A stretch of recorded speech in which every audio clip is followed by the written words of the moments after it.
SSC GD 2026 वालों के लिए आज मैं डिस्काउंट छूट बट्टा जिसे कहते हैं उस चैप्टर का बेसिक टू एडवांस समझाऊंगा। ये आज का पार्ट 1 रहेगा। चलिए स्टार्ट करते हैं। छूट हमेशा हमें मार्क्ड प्राइस पे दिया जाता है, यानी कि एमपी पर। एमआरपी लिखा होगा यहाँ पे, मैंने एमपी कहते हैं इसे। डिस्काउंट कैसे निकलता है? MP minus SP. For example ये एक पेन है, इस पे मैंने 15 रुपए मार्क्ड प्राइस लिखा है और मेरा सेलिंग प्राइस है 10, सो दैट कस्टमर को भी लगे कि हाँ, मुझे 5 रुपए का डिस्काउंट मिल रहा है। भले ही वो पेन 10 रुपए की है, लेकिन कस्टमर को लगना चाहिए कि मुझे 5 रुपए का डिस्काउंट मिला है, क्योंकि कंज्यूमर का माइंडसेट ये होता है, अगर उनको किसी भी चीज में डिस्काउंट मिलता है तो वो उसे खरीद लेते हैं। डिस्काउंट होता है एमपी और एसपी का डिफरेंस। डिस्काउंट परसेंट कैसे निकालते हैं? Discount divided by MP into 100। MP नीचे आएगा क्योंकि हमेशा छूट एमपी पर दी जाती है। मोस्ट इंपोर्टेंट फॉर्मूला जो आपके एग्जाम के लिए बहुत इंपॉर्टेंट है। Marked price into discount percentage will be equal to selling price. MP हमेशा 100% होता है। जैसे वहां पर कॉस्ट प्राइस 100% होता था, यहाँ पे मार्क्ड प्राइस 100% होता है। अगला कॉन्सेप्ट, सक्सेसिव छूट, यानी कि एक छूट x% की दी गई, दूसरी छूट y% की दी गई, तो ओवरऑल कितने के छूट में। इसमें एक फॉर्मूला होता है दो के लिए A plus B minus A B upon 100%। तीन के लिए क्या होता है? A plus B plus C minus A B plus B C plus C A upon 100 plus A B C upon 10,000। इतना परसेंट। ये फॉर्मूले आपको याद करने पड़ेंगे, वरना इसके अल्टरनेटिव मेथड भी हैं, लेकिन अगर आप इसको याद करेंगे तो इजीली हो जाएगा। 1/1 से लेके 1/20 तक का अगर कोई भी फ्रैक्शन वैल्यू नहीं आती है तो आप इस फॉर्मूला का यूज कर सकते हैं, वरना इसका दूसरा तोड़ भी है। चलिए क्वेश्चन से देखते हैं और ज्यादा क्लियर होगा। एक आदमी ने एक वस्तु को 405 रुपए में बेचा। इसके अंकित मूल्य पर डी% की छूट दी। यदि वस्तु का अंकित मूल्य 540 रुपये है तो डी का मान क्या है? क्या है? दो मेथड से कर सकते हैं, समझते हैं बारी बारी। पहला मेथड तो है अंकित मूल्य 540 गुणा डिस्काउंट परसेंट। डिस्काउंट परसेंट बराबर क्या होता है? हमारा एसपी होता है 405। एक जीरो से एक जीरो कट, आप 9 से काटो। 9 छक 54, 9 चौको 36, 4 बचा, 9 पंचे 45। आप 3 से काट सकते हैं, पनतिया 45, 3 दूना 6। अब 2 से ये नीचे कट जाएगा 5 बार, पन्ना पचा 75। यहाँ पर 75 आ गया, तो मेरा डिस्काउंट परसेंट कितना रहा होगा? ये 100 से कम आ रखा है, यानी कि मेरा 25% रहा होगा डिस्काउंट परसेंट। इसको दूसरे मेथड से भी हम कर सकते हैं। कैसे? देखो, मुझे डिस्काउंट परसेंट निकालना है, तो डिस्काउंट कैसे निकालूंगा? डिस्काउंट कभी भी निकलता है एमपी माइनस एसपी से। एमपी कितना है मेरा? 540 माइनस एसपी कितना है मेरा? 405। 10 में 5 5, 3 में 0 3, 5 में 4 1, यानी कि मुझे डिस्काउंट छूट मिल गई मुझे 135 रुपए की। कितने पर? अंकित मूल्य 540 पर इंटू 100। एक जीरो से एक जीरो कट, अब इसे 9 से काट सकते हैं। 135 होता है, 9 छक 54। 3 से काटो, 3 बन जाए 15, 3 दूना 6 गुणा 10, 50/2, यानी कि 25 आ गया। यहाँ से भी उतना ही आया। कहने का मतलब इतना ही है, आंसर सेम ही आएगा चाहे आप किसी भी मेथड से करें, बशर्ते आपका टाइम कम लगना चाहिए, क्योंकि कॉम्पिटेटिव एग्जाम में टाइम बचाना सबसे इम्पोर्टेंट है।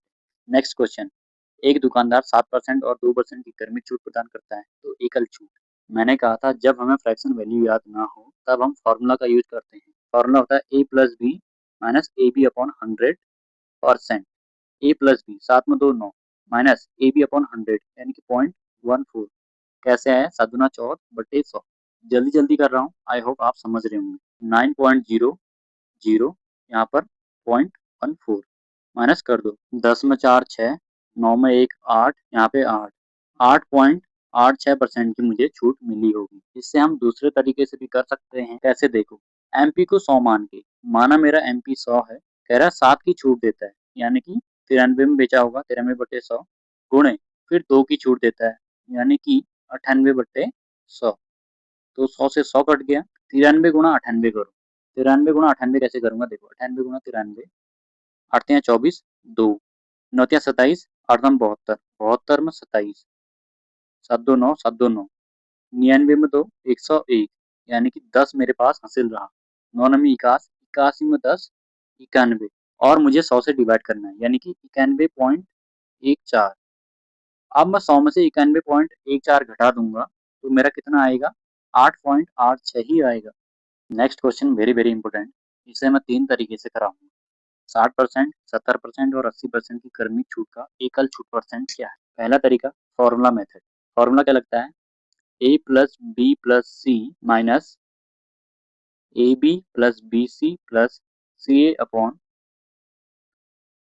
100 प्लस ABC अपॉन 10,000। ये फॉर्मूला है, इस फॉर्मूला में इनकी वैल्यू पुट कर देते हैं, आंसर आ जाएगा 60 प्लस 70 प्लस 80। 150 में 60 210 minus AB साचक 42 00 plus BC 56 00 CA 48 00 divided by 100 plus ABC साचक 42 42 गुणा 8 42 गुणा 8 यानी कि 8 गुणा 16 8 चुको 32 32 में 1 33 1 2 3 तिरपल जीरो डिवाइडेड बाई 10,000 1 2 3 3 जीरो से 3 जीरो कट गई 33.6 आ गया। अब इसको सॉल्व करते हैं 210 माइनस 42 56 48 42 में 48 8 में 2 10 4 4 8 1 9 90 यानी कि 9,000 9,000 में 5,600 यानी कि 14,600 14,600 डिवाइडेड बाई 100 यानी कि 146 प्लस 33.6।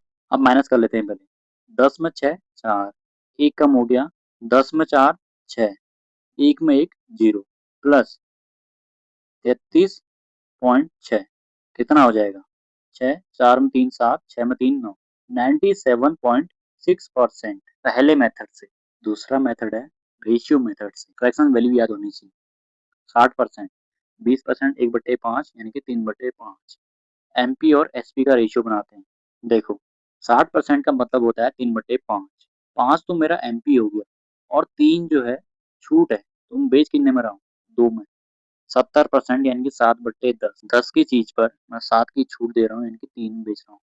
80% 8/10 यानी कि 4/5 5 की चीज में मैं 4 की छूट दे रहा हूँ यानी कि 1 में बेच रहा हूँ। ऐसे सिचुएशन में ये आपस में कट जाते हैं क्रॉस में 2 पंचे 10 यहाँ तो आ गया 5 बचा 25 पंचे 125 और यहाँ आ गया 3 एकम 3। ये एमपी है और ये एसपी है। 125 मार्क प्राइस था बेचा 3 में यानी कि डिस्काउंट कितने का दिया 122 का कितने में 125 में इंटू 100 डिस्काउंट परसेंट यहाँ से भी निकल जाएगा। सॉल्व करो 25 चौके 100 25 पंचे 125 4/5 5 भागा 4 यानी कि पॉइंट लगा जीरो बढ़ा 5 अट्ठे 40 पॉइंट 8 122 गुणा पॉइंट 8 122 गुणा 8 करो 8 गुना 16 8 गुना 16 17 सिले 8 का 8 9 एक स्थान दशमलव है एक स्थान दशमलव लगा दो 97.6 आया से। तीसरा मेथड एमपी मार्क प्राइस 100% होता है हमारा यानी कि 100 है। फिर कह रहा है 60% की छूट दी कह रहा है 60% की छूट दी तो बेचा कितने में 40% में बेचा होगा इंटू 70% की छूट दी कह रहा है। ये कॉन्सेप्ट मैंने आपको परसेंटेज की पहले क्लास में बताया। कोई भी संख्या अपने आप में 100% होती है, ये 100% है। इसके बाद नया 70% की छूट देता है। 70% की छूट दे रहा है तो बेचेगा कितने में 30% में बेचेगा। ये भी अपने आप में 100% है। फिर कह रहा है 80% की क्रमिक छूट देता है 80 की छूट दे रहा है तो बेचा कितने में होगा 20% में। सॉल्व करो आंसर 100 से 100 कटा 2 जीरो से 2 जीरो 1 जीरो से 1 जीरो कट 4 तियां 12 12 दूना 24 24 4 तियां 12 दूना 24 24 डिवाइडेड बाय 10 यानी कि एक स्थान दशमलव 2.4 मेरा क्या गया सेलिंग प्राइस परसेंटेज 100.0 2.4। अगर मैं इसको घटा दूं तो मेरा डिस्काउंट परसेंट निकल जाएगा ना 10 में 4 6 9 में 2 7 9 97.6%। यहाँ से भी वही आया। मैं आपको बार बार यही चीज समझाने का प्रयास कर रहा हूँ कि आप किसी भी मेथड से करो आंसर सेम आएगा बशर्ते आपका टाइम बचना चाहिए।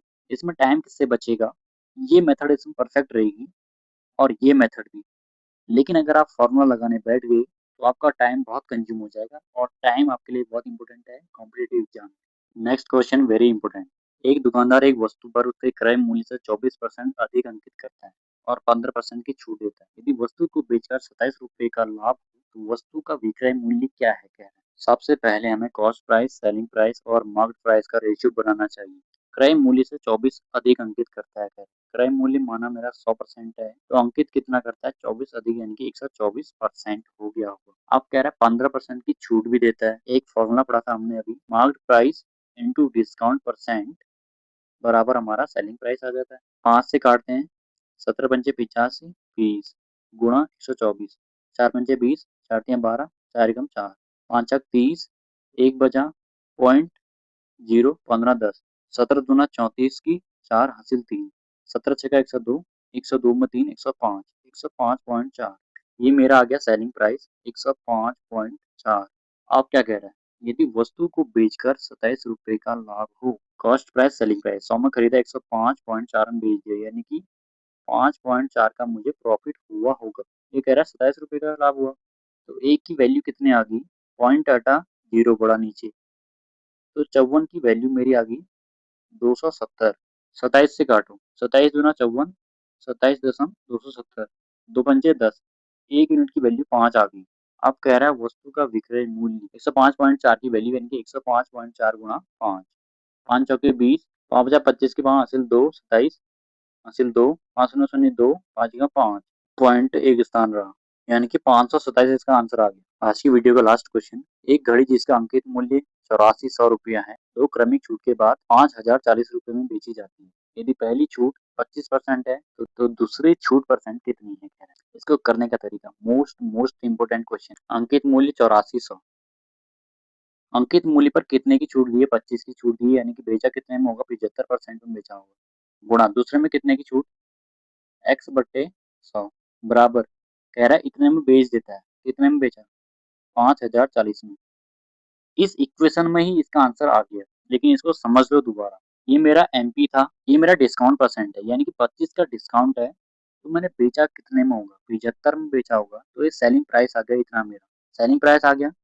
फिर दोबारा, फिर कितने की छूट दी है? कह रहा है सेलिंग प्राइस में ही फिर कितने की छूट दी, ये भी सेलिंग प्राइस आ गया, तो कह रहा है ये इतने में बेचा, यानी कि सेलिंग प्राइस की वैल्यू सेलिंग प्राइस के बराबर ही रख दी, तो इससे हमारा डिस्काउंट परसेंट निकल जाएगा। कैसे निकलेगा वो देखते हैं। काटा पीटी स्टार्ट, 2 जीरो से 2 जीरो कटे, आप 5 से काटते हैं, 15 पचा 75, 5.50, 8 है 40, अब 3 से काटो, 28 तिया 84 होता है, 3 33 तिया 99, 1 बचा, 3 छक 18, तो यहाँ पे 15 था, बटे 100 भी था, x भी था, बराबर 336। यहाँ पे नीचे 100 था, तो ये 20 आ जाएगा। फिर 3 से काटा था हमने, 112 तिया 336, और 3 से काटा था हमें यहाँ पे 5 तिया 15, और यहाँ पे भी 5 से काट दिया मैंने इसे, 20 पंचे 100, और यहाँ पे 28 चौके 112 हो गया, तो 20 चौको 80 हो गया, तो x की वैल्यू 80 आ चुकी है। ये 80 तो आ चुकी है, लेकिन ये मेरे सेलिंग प्राइस की वैल्यू, तो 100 से कितने कम है? 20%, यानी कि मुझे 20% की दूसरी छूट मिली हुई।